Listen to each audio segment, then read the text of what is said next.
Assalamualaikum warahmatullahi wabarakatuh.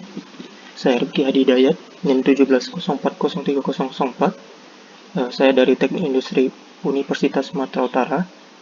Dalam kesempatan kali ini, saya akan mencoba membahas mengenai apa itu bisnis model kanvas. Bisnis model kanvas itu sendiri merupakan gambaran dari pemikiran kita dalam menciptakan atau merancang suatu produk di mana produk tersebut diharapkan nilai-nilainya dapat memenuhi apa yang diharapkan oleh customer atau pelanggan. Jadi di sini dapat kita lihat merupakan blok model dari bisnis model kanvas. Dalam hal ini pembahasan bisnis model kanvas dalam bisnis caster atau layanan jasa caster. Jadi dalam bisnis model kanvas itu ada 9 bagian atau 9 part, yang dimana itu ada customer segment, kemudian ada customer relationship, kemudian ada channel, ada value proposition, ada key activities, ada key resource, ada key partnership, ada cost structure, dan terakhir itu ada revenue stream. Untuk pembahasan dari setiap segmen atau setiap bagian, kita akan bahas di selanjutnya. Jadi value proposition ini bisa dikatakan merupakan nilai apa yang kita tawarkan dari produk yang kita hadirkan gitu loh. Jadi dalam hal ini produk yang kita coba hadirkan itu merupakan caster, maksudnya dalam hal ini dalam bentuk layanan jasa caster. Jadi caster ini merupakan orang yang membawakan serta mengomentari pertandingan dalam e-sport. Seperti kita ketahui bahwa e-sport itu merupakan pertandingan olahraga yang dimana menggunakan jaringan internet. Contohnya seperti turnamen Dota atau seperti turnamen kayak PUBG, Point Blank, seperti itu yang disebut dengan e-sport. Jadi untuk dalam bagian value proposition ini itu jasa yang kita tawarkan itu bisnis yang kita tawarkan itu merupakan dalam bentuk layanan jasa yaitu caster.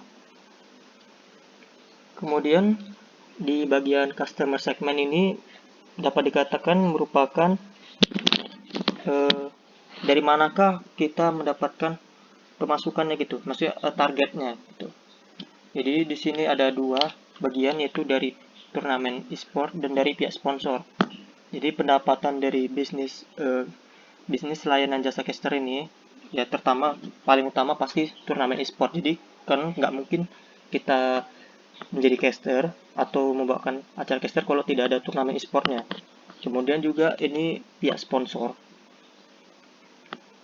Kemudian untuk bagian selanjutnya ada customer relationship.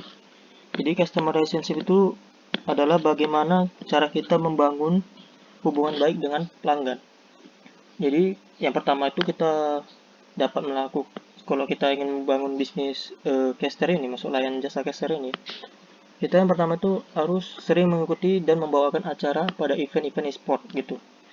Itu kenapa? Karena dengan seringnya kita mengikuti event-event e-sport, maka kan kita akan dikenal sebagai seorang caster yang mampu atau baik dan profesional dalam membawakan suatu acara gitu, terutama acara e-sport dalam hal ini. Kemudian mengetahui apa saja yang berkenaan dengan e-sport tersebut, misalnya seperti gameplay, karakter, atau posisi pemain dalam e-sport tersebut, guild, dan info menarik seputar e-sport tersebut.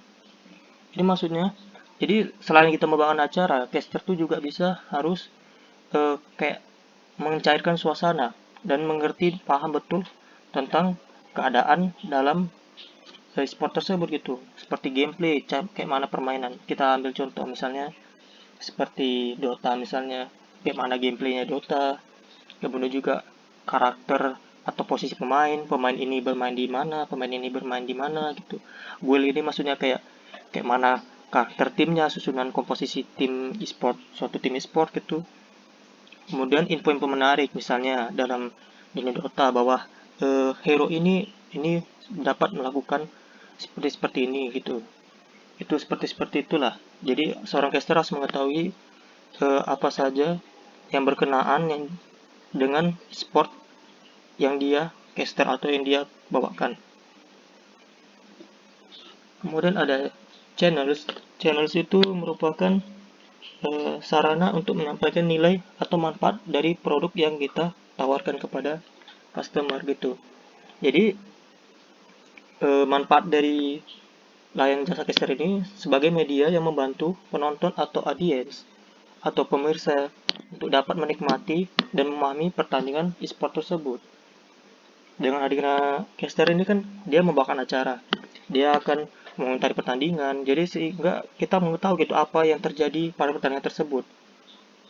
Kita dapat lebih mudah untuk memahaminya gitu, karena ada caster tadi yang menjelaskan atau menceritakan pertandingan e-sport tersebut. Kemudian selanjutnya ada key activities. Nah, key activities ini bisa dibilang segala hal yang harus dilakukan oleh pelaku bisnis untuk menghasilkan produk atau layanan yang baik untuk memuaskan customer. Nah, dalam hal ini kan layanan jasa caster, karena kita harus bisa menjadi caster yang baik, kita harus mempelajari hal yang berkenaan dengan dunia e-sport. Misalnya kita menjadi caster pada e-sport point blank. Jadi kita harus tahu seperti gameplaynya, karakternya, seperti mappingnya seperti apa gitu loh. Semua hal yang berkenaan dengan e-sport tuh kita harus pelajari, harus kita pahami untuk menjadi seorang caster yang baik. Kemudian membawakan acara pada event-event e-sport. Ini sudah jelas untuk menjadi seorang caster yang profesional dan dapat, maksudnya kita tuh dikenal oleh banyak orang, kita harus sering membawakan acara pada event e-sport. Misalnya kita ingin menjadi caster pada turnamen Dota, jadi kita harus sering juga membawakan mengcaster, maksudnya membawakan acara-acara ya turnamen yang berhubungan dengan Dota gitu. Jadi kita dapat dikenal gitu, oh kamu adalah orang yang sering membawakan atau mengcaster turnamen-turnamen Dota gitu. Jadi orang sudah paham gitu, oh untuk kita kalau mau cari caster orang ini yang tepat gitu. Kemudian selanjutnya itu ada key resource. Key resource itu merupakan sumber daya yang harus dimiliki perusahaan untuk mewujudkan bisnisnya tadi gitu. Jadi untuk di key resource ini, untuk layanan jasa caster, jadi yang dibutuhkan sumber daya itu adalah seorang yang mengetahui dan mengerti segala hal yang berkenaan dengan e-sport.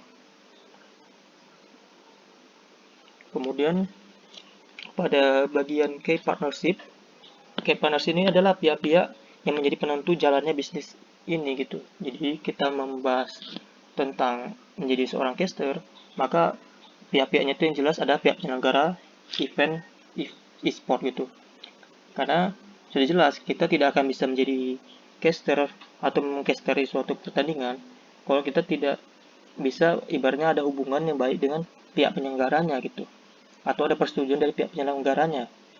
Kemudian yang jelas ada penonton atau partisipan dalam event e-sport, karena kan kita membawa acara kan untuk menyampaikannya kepada orang lain kan, yang jelas sudah ada penonton. Kemudian partisipan ini bisa dikatakan bahwa seperti kayak pemain-pemainnya, kru-krunya gitu. Jadi yang berkenaan dengan kita, jadi kita tahu apa yang kita bawakan, apa yang kita komunikasikan. Kemudian ada juga dari pihak sponsor. Kemudian ada revenue stream. Revenue stream ini bisa dikatakan adalah